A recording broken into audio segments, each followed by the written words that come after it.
Joining us now is the person who wrote that letter, Democratic Congressman and ranking member of the House Armed Services Committee, Adam Smith. Congressman, thank you so much for joining us on this Sunday morning.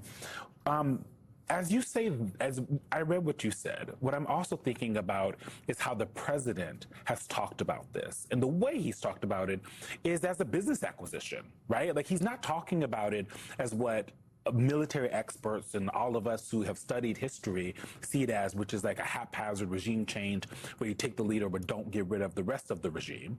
And instead, he is talking about it as oil, as this, we are taking back what they took from us. We're only going to get rid of the CEO, so to speak, and then the rest of the company, we will run it, right? And I wonder what you think about that and how the idea of running foreign policy as like he's running the Trump Inc. of it all. Yeah, well, two things. First of all, the Secretary Rubio is completely wrong. This didn't have much to do with sort of enforcing the law at the Justice Department. This was a regime change operation. And now they use the excuse that Maduro was indicted, but as we all know, the Honduran president, who was convicted, they went ahead and pardoned. This was about regime change. This was about changing the power in Venezuela. And why? And that gets to the question you just asked. I think you have to believe that if Maduro, like a week ago, had called Trump up and said, let's make a deal. I'll let your oil companies in. I'll let them go in and start, drilling for oil in Venezuela again. I think Trump would have been perfectly okay with Maduro. And he's made that clear in his press conference. That's what this is about. He wants access to the oil in Venezuela, which is basically the United States saying, because we are strong and powerful, we will take over a country that has a resource that we want. And that is completely wrong on a whole series of levels. But Trump has made it very clear that that is what this is about. And understand the history here.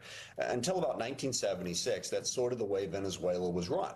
The Venezuelan president, in a whole series of corrupt deals, worked with foreign oil companies so that, he and his, supporters made money and the oil companies made money and the Venezuelan people got screwed.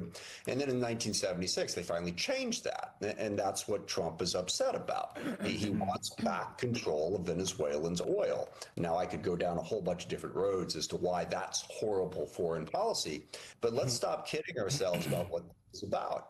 Trump wants greater control of Venezuela so that U.S. companies and presumably probably his family and his cronies can exploit those resources and make money. That's what this is about. Right. And so then, Congressman, how successful will they be at this greater control if all they've done is, in this effort at regime change, is just get rid of the head of the regime, but keep everybody else who were lieutenants of the head of that regime? And our colleague, David Noriega, was on in the early hours saying, this minister has been on television, that minister has been on television. The fact that state television is up says that the regime is still in power. So is the administration just being hopeful without a plan? Sorry, I left out that second part, which you stated quite well. Okay, so the plan is to get control of Venezuela and use the oil, which is wrong on a whole series of levels. But also, even if you accept the plan at face value and say, okay, let's go get that done, this isn't going to get that done for all the reasons you just stated, because they don't really have a plan, as near as I can tell. Okay, Maduro's gone. Who's running the country? And Trump comes out yesterday and says, we're running the country. Really? How exactly? We have nobody in the country. You've got Mrs. Machado, who was the democratically elected president, who is internationally recognized. Apparently, Trump doesn't seem to think that she's adequate for the job. The vice president has stepped up now. So who is going to run Venezuela? How is this even going to play out within the, ridiculous is the wrong word, oppressive and wrong terms of Trump's plan here? He doesn't seem to have a plan for what comes next. Congressman Smith, as you were answering that question, we got word in Secretary Rubio is on ABC right now.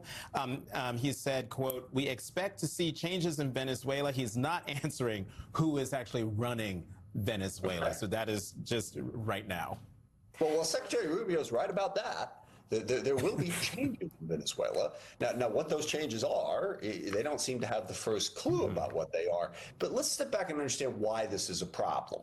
All right, well, why does it matter? Okay, it matters, A, because you're going to have a further destabilized Latin America, and B, because this rules-based international order that we've all come to have a certain amount of contempt for, and I understand why. Post 9/11, the wars in Iraq and Afghanistan and elsewhere, we pushed the boundaries of that rules-based international order because we thought our security interests demanded it, in part, in a way that was a mistake, without question. But that's the great irony of Trump. Trump ran, in part, exploiting the American people's rightful concerns about that and saying, yeah, that was wrong, that was stupid, I'm not going to do it.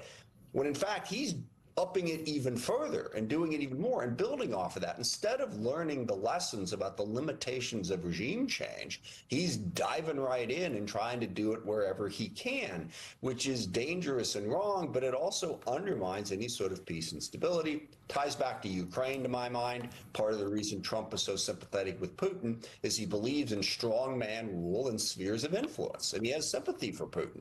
And that's incredibly dangerous for stability, certainly in Europe, but in Africa, in the Middle East, in the whole world. If we just say, might makes right, go take what you can, that's the world we had prior to World War II, which led to a whole series of disastrous global wars and that we tried to fix over the course of the last 80 years. This harms Americans' interests. This is not just an academic discussion. Congressman Adam Smith, thanks so much for joining us this morning. We'll be watching your committee closely this week.